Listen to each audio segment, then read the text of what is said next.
অনেক সময় বেগুনে গাছে বেগুন পচে যায়।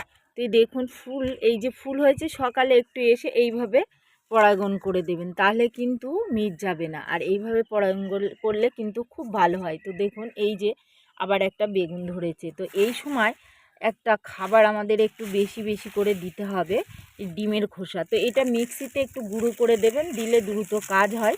তো আর এইটা দিলে গাছের কিন্তু পোকাও হয় না। তো আমি দিয়ে দিচ্ছি গোড়ায়। আর এখানে পেঁয়াজের খোসা দেওয়া আছে, কলার খোসাও দেওয়া আছে। আর এর আগে আমি বড় ভিডিওতে দেখিয়েছিলাম, আমি ডাইরেক্টলি বেগুন গাছে কিন্তু সবজির খোসা ব্যবহার করেছিলাম, কাঁচা সবজির খোসা। এতে কিন্তু কোনো অসুবিধা হয় না। আর এইভাবে গাছে হ্যান্ড পলিনেশন করে দিলেও কিন্তু বেগুন ধরে। আর এই বেগুনের জাতটাও খুব বড় নয়, ছোট ছোট বেগুন হচ্ছে। আরও দুটো গাছে আছে, পরে দেখিয়ে দেব। তো অবশ্যই করবেন। আর এই যে পাকা পাতাগুলো থাকবে আর কেটে দেবেন।